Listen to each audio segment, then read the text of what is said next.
tend to use, if we have to, we will probably use intrathecal hemolysis as our preferred choice, as opposed to putting catheters or any other associated things. Just to give you an example, patient with cervical cancer, complaining of pain in the buttocks, in the perineal area, and pain going into their legs. So we gave hydroxychloroquine and glycerol, 7.5%, and the pain was completely relieved. Okay. It takes some time for these drugs to act, but made a lot of difference to this one.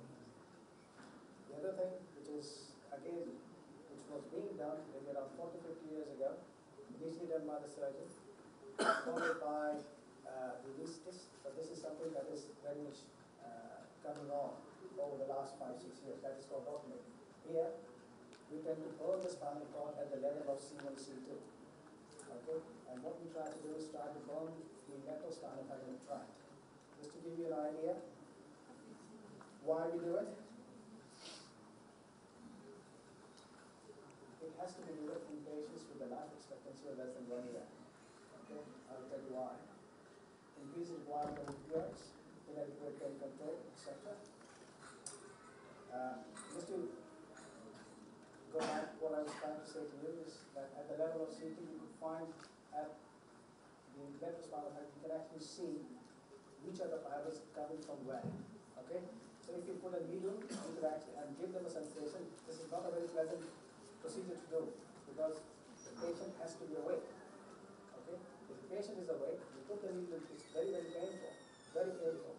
So if you stimulate, let's say, in this area, you will complain of pain in the area that they're having. And then you can change the needle to the area that you want to go to. And we'll be using this technique for very specific indication of mesothelioma, cancer of the lung lining. That's what we do. And these are some of the diagrams. This is the needle that goes there, that's the dentate element, and you find where you want to. Once you find it, you give the patient lots of sedation and see what happens. And you burn it. What are the complications? I mean, we can use it basically, essentially speaking, from here. If you've got the pain, you can give it to anyone, if you're skilled enough. For us, in this particular situation, just 1 more minute? Is that okay? This is important here because people have died by doing this procedure. I've had a situation, in physiology books, we always see a thing known as online curse. I've seen that online curse and patient die on that. Okay? So this is a very complicated procedure that has to be done. Okay. So for us, what works? For us, drug infusion, spinal catheter epidural was quite fulfilling. Nerve destruction techniques, or what works, IT neurolysis and celiac plexus. These are the 3 things which works for us fantastically well, for very specific procedures. Sometimes ganglion implant, sometimes somatic nerve ablation can be helpful. But again, patient selection is the key here. It's absolutely important. Thank you.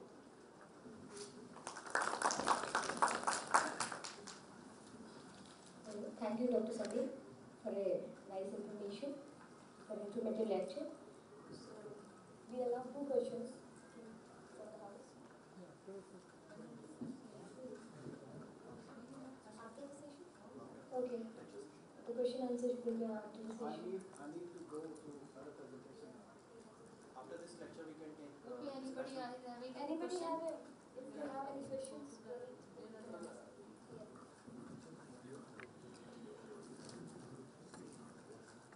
Sir, sir, can you tell us about the routine preparation? There was one slide now. Bupivacaine with morphine with clonidine. Alright. There was one slide, sir. You will show that. I can just hold on. Bupivacaine, morphine and clonidine. Yes. That's the one. Can you please show the tools? I can, yes. The rate of infusion. I'm just trying to do 2 things at the same time. Sorry.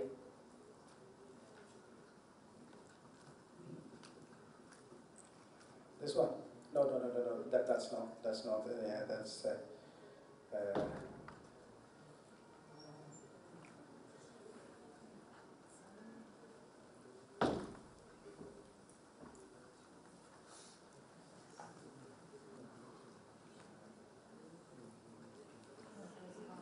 Advance the slide.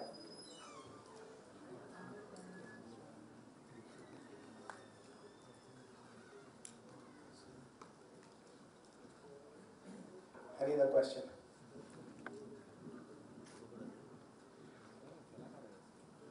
Doctor, you said you gave epidural, intrathecal alcohol 1 ml. I think intrathecal phenol 1 ml is quite a big dose. Yes. Well, normally what we say always with an insulin or tuberculin syringe, we prefer to go for the intrathecal one because though it's an hyperbaric whatever it is. 1 ml I believe was quite a big one. Well, I mean, it all depends on the technique that you're using and how you're using.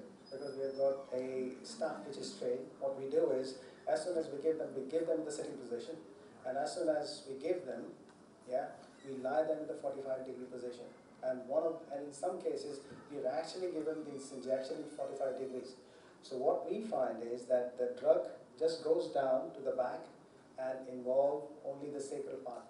One of the most important aspects is that, yes, there will be an element of bladder and bowel involvement. They can also have foot drop. That needs to be discussed.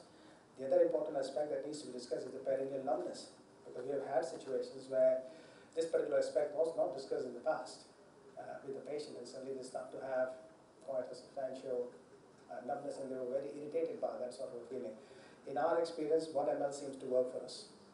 Okay, but I think what I don't know. I use alcohol. We just intrathecal alcohol. 0.2 to 0.3 ml. 2 to 0.3 ml till the patient says that I don't have pain, we stop injecting as soon as patient says. So it is hardly 0.2 to 0.3 ml. 1 ml is hell of a lot. I mean, I don't know. And, I've been using this No, particular. the thing is, see, for saddle, That's fine. the way you are describing saddle, for saddle, I don't mind going to 0.3 to 0.5, but never more than 0.5. That is absolute. That may be your practice, but this has been our practice, and we have been doing And this. well, thing one for more the thing, last what we also do apart from all those things is epidural neurolysis also we do quite a lot in our hospital. Oh, we don't That do is being found to work very good for the patients. And Much what- better than the complication rates and everything is much more inferior than compared to intrathecal. And what do you, I mean, neurolysis, or you just take epidural Phenolization. Oh, phenolization. Okay. what And is what- the dose? So have you used What do you alcohol? Intrathecal alcohol? We don't tend to, some of the people Yes. they do use, but I have not used alcohol. But I have used the epidural alcohol, epidural neurolysis with alcohol, 50% alcohol, excellent results. There are Okay. no For complications. what type of pain? I have used for even the unilateral, means lung CA with the unilateral chest pain, even the dorsal root. Okay. So dorsal and lumbar, of course, with the lumbar pain and the radicular pain, they have the metastatic pain. Okay. And so Fantastic. I've done many cases, and still, first I did the test dose with the Piriton You for see, 1 day. the only thing that I have to say on that aspect is that it is very much depend on your practice. If you're used to giving this particular form of therapy, that is fine. Let's say, for example, in our hospital, we don't use alcohol much for intrathecal or for epidural. And that has been the practice for the last so many years. If I'm going to change that, it is going to be a major effort on my part to address that.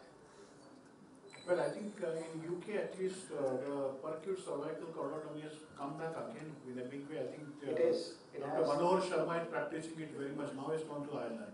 He's No, the no, one no. who practices very much. No, Manohar Sharma is still in Liverpool. Okay. Me and him used to work together. Yeah. And what I'm just showing you here is what we did in Liverpool, that particular percutaneous chordotomy. And it has Because gone. sometime back I got a sort of call from him. He wanted to coordinate with me for making a trial in Mumbai, Okay. Tata Memorial. Yes, he was But asking. things could not work anyway. I mean, 3 or 4 years ago, because he was asking me to Okay. be part of that. Because I know him very well. We are very good friends. So Dr. Sabir, thank you. So, thank you. Okay.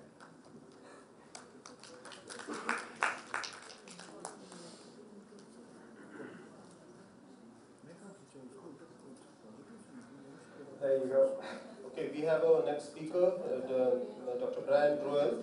He's an associate professor at the MD Anderson Cancer Center and also the president-elect of Cancer Pain Research Consortium and works at the Baylor College of Medicine. He did his residency from the Baylor College of Medicine and his fellowship in interventional pain medicine from MD Anderson Center. Dr. Brand. Thank you for the introduction, and Dr. Subramanian for inviting me here, and the committee. My slides might be a little bit corrupted, so I'm going to show you the corrections. So thank you. Indian hospitality is wonderful, by the way. I had a nice time this morning traveling around and enjoying the lectures also. So these are my disclosures. In the United States, we always have to bring up these disclosures to show any bias. And I do have some research grants from different companies going on right now. And my talk is about intrathecal drug therapy. And I want to talk about a review of how we're using it in cancer pain before, present, and future. So I'm going to talk about a lot of things that might not be available in this part of the world, but maybe you read about in literature, and I want to just explain a little bit of what we're doing in the United States. When you think about intrathecal drug delivery, you often run away. You think, oh my God, it's expensive. You think about all the potential problems with a programmable pump. And you might think that this might not be what I want to do for my practice. But I want to tell you in the world of cancer pain, in the United States at least, and in other parts of the world, we use this therapy a lot for a lot of our patients with good benefit. And Dr. Gupta talked about his experiences, and I 100% agree that it's a multimodal approach. And our first speaker also talked about the importance of biopsychosocial aspects of a patient. So drug delivery for cancer pain is not going to be successful unless you take into consideration every aspect of that patient, including their history. So I really like this saying, it is much more important to know what sort of a patient has a disease than what sort of a disease a patient has. If somebody is labeled with cancer, that person, oh, it's my cancer patient, it's my mesothelioma patient, it's my renal cell carcinoma patient. That person is a person with a history, with a background, with baggage, with a family, and with a career that you have to take into consideration for any of your interventions, whether it be drug therapy or interventional techniques. That is what's very important about outcomes and success. So I presented this slide a few years ago at the North American Neuromodulation Society meeting. And this is my snapshot of what a person with cancer, their journey. And what we oftentimes forget about is that somebody comes in with a diagnosis of cancer, and that person could have had chronic pain. That person could have been in a car wreck a long time ago. And now they have a diagnosis of breast cancer. So you're treating chronic pain on top of the new pain that you expect to have from cancer itself, and also the treatments for cancer. So when you look at a cancer person,